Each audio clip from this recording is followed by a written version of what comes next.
Bismillahirrahmanirrahim. Assalamualaikum warahmatullahi wabarakatuh. Alhamdulillah, alhamdulillahi rabbil alamin, wa bihi nasta'in ala umuri dunya waddin. Wassalatu wassalamu ala sayyidina Muhammadin wa ala alihi wa sahbihi wa man tabi'ahum bi ihsanin ila yaumiddin. Amma ba'du. Allahumma faqihna fid din wa 'allimna at-ta'wil. Hadratul mukarramun wal mukarramat, jamaah salat zuhur Masjid Baitul Adli yang dimuliakan oleh Allah Subhanahu wa taala. Puji syukur tidak lupa kita panjatkan kehadirat Allah, limpahan nikmat, karunia, terlebih hidayah Allah berikan kepada kita semua, sehingga pada kesempatan siang hari ini kita telah melaksanakan sholat zuhur yang menjadi salah satu dari penguat dan pondasi keimanan kita, sebagaimana yang Rasulullah SAW bahwa yang namanya sholat adalah imaduddin, tiangnya agama. Maka kita pun tentunya berharap kepada Allah Subhanahu wa taala semoga ibadah kita dari pagi hari tadi ketika kita bangun tidur sampai zuhur kali ini diterima oleh Allah Subhanahu wa taala dan dicatat sebagai amal saleh yang akan kita temukan kelak di yaumul akhir. Yang kedua, tidak lupa kita pun menyampaikan dan memohon kepada Allah supaya disampaikan salawat dan salam kita kepada Rasulullah sallallahu alaihi wasallam. Beliau mengajarkan kepada kita semua tentang bagaimana pentingnya sebagai seorang mukmin dalam menjalani kehidupan di dunia ini, dan juga tentunya tidak melupakan ada kehidupan yang paling abadi, dan kehidupan abadi itu akan semuanya diikuti, atau kehidupan abadi itu akan semuanya dirasakan oleh umat manusia, baik itu dia orang mukmin maupun orang yang tidak beriman kepada Allah. Kehidupan yang tentunya abadi tersebut Allah jelaskan kepada kita semua bukan kehidupan yang ada di dunia ini, tapi kehidupan pasca dunia, di mana kehidupan pasca dunia ini, kata Al-Quranul Karim, merupakan kehidupan yang banyak dilalaikan oleh manusia. Kita tahu semua bahwa keilmuan kita terhadap ilmu dunia pasti beragam. Ada yang memiliki pengetahuan tentang keduniawian dalam aspek hukum, ada yang memiliki pengetahuan keduniawian dalam aspek ekonomi dan lain sebagainya.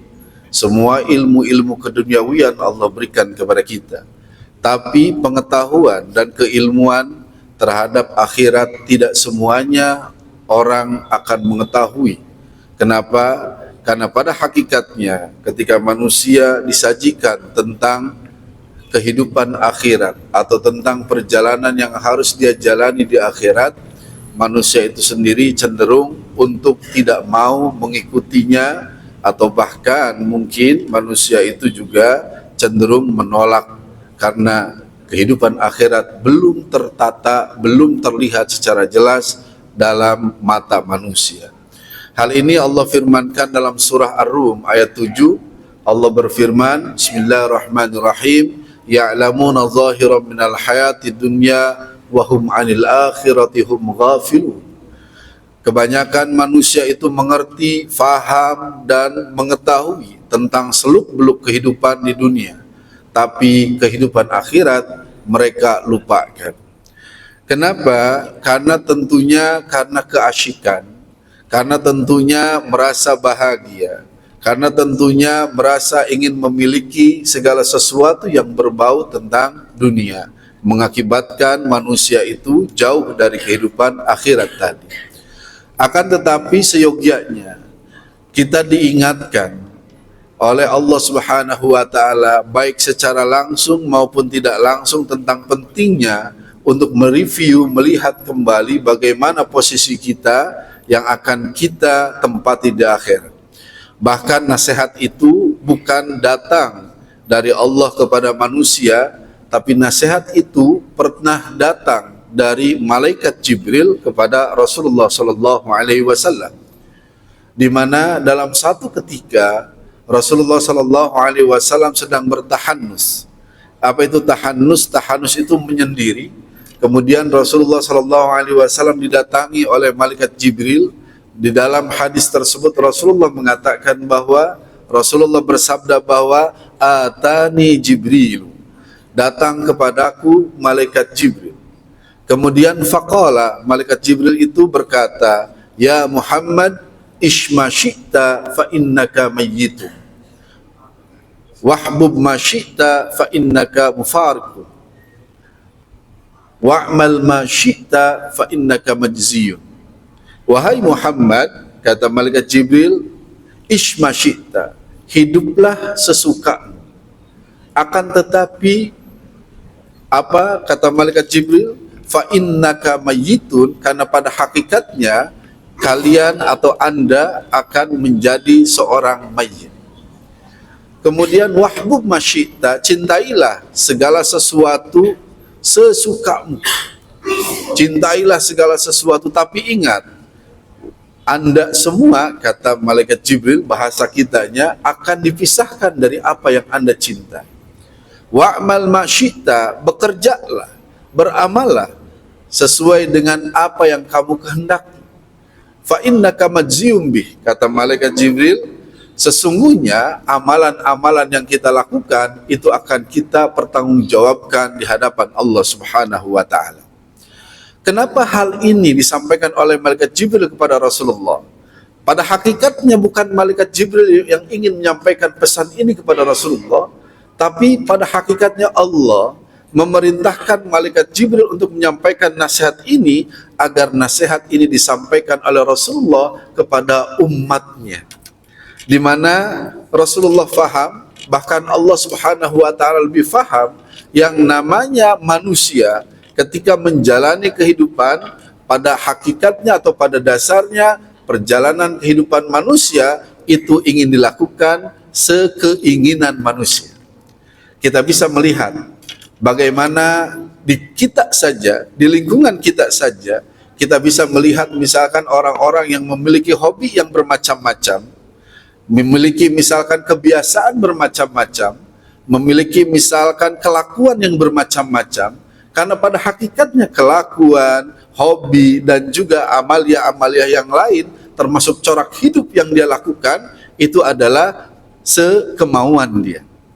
Tapi di balik itu semua, kita harus sadar bahwa apapun yang kita jalani dalam kehidupan ini, bagaimanapun kita menjalani kehidupan ini, pada akhirnya manusia tidak ada yang hidup kekal. Manusia yang paling panjang umurnya secara sejarah adalah Nabi Nuh alaihissalam, 950 tahun. Akan tetapi limit waktu ketika ajal datang, beliau harus kembali ke alam barzakh. Kenapa? Karena pada hakikatnya yang bertemu dengan Allah bukan jasad ini, tapi ruh ini yang akan bertemu. Di dalam Al-Quran Allah menjelaskan, ya ayyatuhan nafsul mutmainnah, irji'i ila rabbiki radiyatan mardiyah, fadkhuli fi ibadi wadkhuli jannati. Yang akan bertemu adalah an-nafs. Apa itu nafs? Jiwa. Jiwa yang mana? Jiwa yang tidak berjasad. Yang mana jasad ini akan hancur kembali kepada tanah, maka ruh ini yang berhadapan dengan Allah. Jadi segala sesuatu yang kita lakukan di dunia ini, semuanya akan ada akhirnya. Baik itu akhirnya diakhiri dengan kematian, ataupun kenikmatan itu pun akan dicabut oleh Allah. Tidak sedikit, mohon maaf, orang-orang yang dicabut kenikmatannya oleh Allah secara sporadis, bahasanya, secara sekaligus. Misalkan dia hidup dalam keenakan, hidup dalam kemewahan, karena satu kesalahan, karena satu hal yang membuat dia terperosok, maka bukan hanya hidup dia akan jatuh, tapi kenikmatan hidup pun akan ditarik oleh Allah dari dia. Maka apapun hidup kita, bagaimanapun cara menjalani kehidupan yang kita lakukan, ingat, pada hakikatnya hidup itu akan berakhir. Pesannya adalah manfaatkan waktu, umur, usia yang diberikan oleh Allah ketika kita masih diberikan nafas, ketika kita masih diberikan nyawa oleh Allah Subhanahu wa ta'ala. Yang kedua, wahbub masyita, silahkan cintai apapun yang ingin engkau cintai. Kita mencintai kehidupan, atau bahasa di dalam kehidupan yang kita sering dengar adalah kita mencintai harta, tahta, dan wanita. Silahkan, kata malaikat Jibril. Tapi ingat, cinta kita kepada sesuatu yang ada di dunia ini, itu pasti akan dipisahkan. Bahkan cinta kita kepada istri, cinta kita kepada anak yang selalu kita bangga-banggakan akan dipisahkan. Bukan hanya dipisahkan di dunia melalui kematian saja, tapi akan dipisahkan di akhirat, di mana Allah memberikan kepada kita semua penegasan. Dalam satu ayat Allah berfirman, yauma yafirul mar'u min akhihi wa ummihi wa abi wa sahibatihi wa bani. Di mana pada satu ketika semua orang akan lari dari kita. Jangankan orang lain, yang akan lari dari kita sahabat yang dulu kita bantu mati-matian. Apakah dia itu melakukan kebaikan ataupun melakukan kejahatan, suatu saat nanti akan dipisahkan oleh Allah. Semuanya akan dipisahkan, jangankan sahabat, keluarga yang kita cintai, anak kita, istri kita, bahkan orang tua kita, tidak akan ada yang bisa menolong kita pada hari itu. Maka kalau mau mencintai, kata Rasulullah, cintailah sesuatu dengan ala kadarnya. Kenapa? Karena pada hakikatnya kita akan dipisahkan dengan apa yang kita cintai. Boleh kita mencintai harta misalkan, punya mobil kesayangan misalkan, rumah idaman, tidak jadi masalah. Tapi ingat, suatu saat nanti itu akan dipisahkan oleh Allah dari kita. Kapan dipisahkannya? Dipisahkannya adalah ketika maut menjemput kita. Maka itulah hakikat hidup manusia. Kemudian malaikat Jibril pun memberikan penegasan lagi kepada kita, wa'mal ma syi'ta fa innaka majziyun bih. Silahkan berperilaku, beramal, bekerja sesuai yang engkau inginkan. Tapi ingat, segala sesuatu itu ada pertanggungjawaban. Di sini adalah tempat yang viral, tempat yang famous, terkenal di seluruh Indonesia saat ini. Banyak orang-orang mempertanggungjawabkan perbuatan-perbuatan yang tidak baik di lembaga ini. Itu sebuah cerminan untuk kita, bahwa setiap orang yang melakukan pekerjaan apapun, melakukan amaliyah apapun, pasti akan dipertanggungjawabkan. Terlebih kalau misalkan kelakuannya kelakuan yang buruk, maka pertanggungjawabannya pun panjang. Bukan hanya dia akan masuk ke dalam satu tempat yang tidak mengenakan, berupa tempat yang dikurung dengan jeruji, bahkan lebih parahnya lagi, asetnya pun akan ditarik. Itu pertanggungjawaban di dunia bagi perilaku yang tidak baik. Bagaimana kalau dengan perilaku yang tidak baik juga, atau perilaku buruk juga di akhirat nanti? Lebih dari itu. Bagaimana kita akan menyaksikan satu antrian panjang, yang mana diriwayatkan antrian di alam mahsyar itu, ketika manusia hendak mengalami mizan, manusia akan dihisab oleh Allah. Antriannya bukan 1, 2, atau 10 kilometer, tapi diriwayatkan antrian itu jaraknya 100 tahun. Bayangkan perjalanan 100 tahun inilah yang dijalani oleh manusia, yang akan dimintai pertanggungjawabannya oleh Allah dari semua amaliyah yang dia lakukan di dunia ini.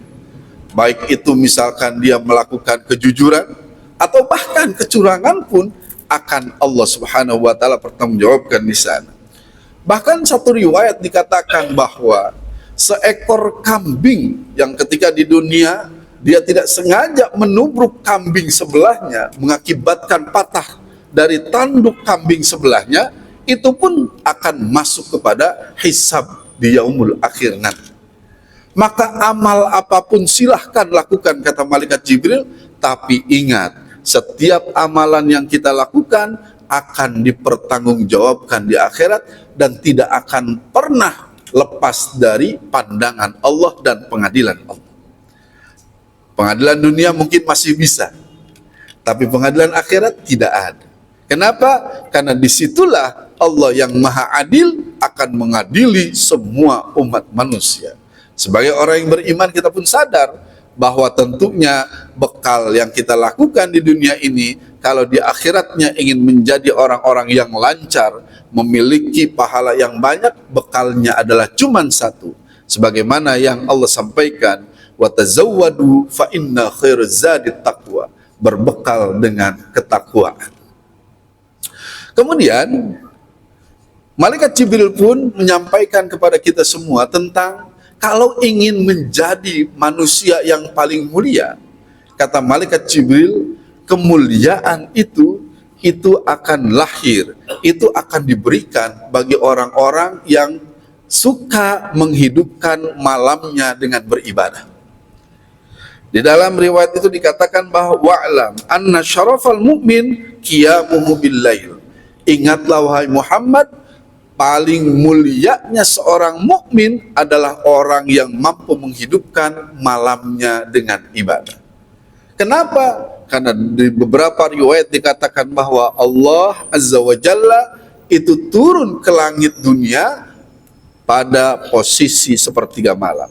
Maka ketika orang mampu menghidupkan malamnya dengan taqarrub, dengan beribadah, dengan muhasabah, dengan qiraah, maka tentunya dia sudah dekat dengan kemuliaan. Rasulullah Shallallahu Alaihi Wasallam dalam satu riwayat dikatakan bahwa menerima pertama kali wahyu surah Al-Alaq itu di malam hari. Menerima wahyu kedua surah Al-Muzammil dan Mudaththir, yang wahyu ketiga itu pun pada kondisi beliau di malam hari sedang berselimut. Maka malam adalah satu tempat atau satu masa yang Allah ciptakan untuk kita, selain diciptakan untuk beristirahat, tapi malam juga adalah tempat di mana akan diturunkannya kemuliaan. Kemuliaan yang kita harapkan tentunya bukan kemuliaan hanya di mata manusia saja. Kemuliaan yang kita harapkan mulia di hadapan Allah. Kalau mulia hanya di mata manusia, di mata masyarakat, pasti akan ada akhirnya. Orang kadang mulia diakibatkan kekayaan dan jabatannya, tapi setelah kekayaan dan jabatannya selesai, apakah dia masih mulia di hadapan orang lain? Belum tentu. Tapi ketika dia sudah mulia di hadapan Allah, maka seluruh makhluk yang ada di muka bumi, bahkan malaikat yang ada di langit akan memuliakan dia. Bagaimana caranya supaya mulia? Menghidupkan malam hari dengan ibadah.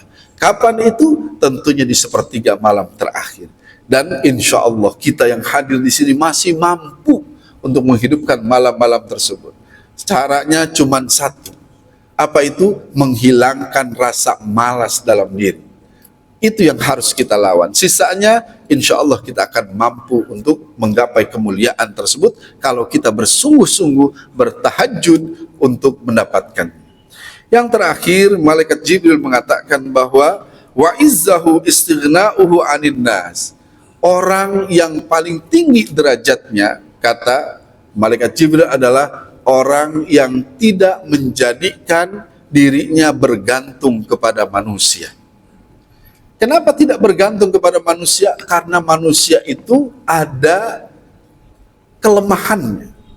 Ketika misalkan kita curhat saja kepada manusia, pasti kadangkala bukan solusi yang kita dapatkan. Kadangkala ketika curhat kepada manusia, masalah tambah yang kita dapatkan.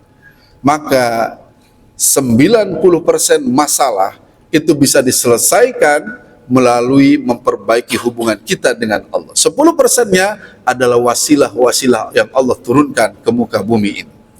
Ketika kita menyelesaikan masalah kita di atas tempat sujud, maka insya Allah masalah-masalah tersebut akan terselesaikan dengan bantuan Allah. Bukan berarti kita tidak boleh bermuamalah kepada manusia. Bukan berarti kita tidak boleh hubungan dengan manusia. Boleh. Meminta bantuan? Boleh. Akan tetapi bergantung kepada manusia itu akan mengakibatkan marwah kita akan menurun. Minimal ketika kita bergantung kepada manusia, ada teman kita yang tahu tentang kita dan tahu teman yang menjadi pergantungan kita, dia akan bercerita, oh dia itu kalau tidak ada saya yang menolong, maka apa yang terjadi kepada orang tersebut? Yang terjadi apa? Tentunya minimal marwah kita menurun. Kata malaikat Jibril, wa izzahu, orang yang paling tinggi derajatnya, yang marwahnya terjaga, dia menggantungkan seluruh harapannya hanya kepada Allah Subhanahu wa taala. Masyiral mukminin wal mukminat yang dimuliakan oleh Allah. Pesan malaikat Jibril itu 5. Pertama adalah hiduplah sesukamu, tapi ingat mati telah menunggu kita. Yang kedua adalah cintai segala sesuatu yang kamu sukai, tapi ingat semuanya akan dipisahkan pada akhirnya. Yang ketiga kata malaikat Jibril, silahkan berbuat sesukamu, tapi ingat perbuatan itu akan dipertanggungjawabkan. Yang keempat kata malaikat Jibril, apa? Yaitu orang yang paling mulia adalah orang yang mampu menghidupkan malam harinya, dan orang yang marwahnya terjaga adalah orang yang menggantungkan kehidupannya hanya kepada Allah Subhanahu wa taala. Mudah-mudahan kita yang hadir di sini diberikan oleh Allah Subhanahu wa taala kemudahan dalam segala urusan kita, keistiqomahan dalam ibadah kita, dan tentunya hidayah yang selalu Allah tancapkan dalam hati kita, sehingga diri kita akan mudah terpanggil oleh Allah dengan panggilan-panggilan kepada amal saleh. Mari kita bacakan suratul Fatihah untuk diri kita, dan juga kita bacakan suratul Fatihah untuk semua urusan-urusan kita agar dipermudah oleh Allah Subhanahu wa taala. Ala hadhihi niyyah wa ala kulli niyatin salihah ila hadratin Nabil Mustafa Sayyidina Muhammad sallallahu alaihi wasallam. Al-Fatihah. A'udzu billahi minasyaitonir rajim. Bismillahirrahmanirrahim. Alhamdulillahi rabbil alamin, arrahmanir rahim, maliki yaumiddin. Iyyaka na'budu wa iyyaka nasta'in. Shiratal mustaqim, shiratal ladzina an'amta 'alaihim ghairil maghdubi 'alaihim waladdallin. Yang benar datang dari Allah, dan yang salah dari diri saya pribadi, mohon dibukakan pintu maaf yang seluas-luasnya. Wallahul muwaffiq ila aqwamit thoriq. Wassalamualaikum warahmatullahi wabarakatuh.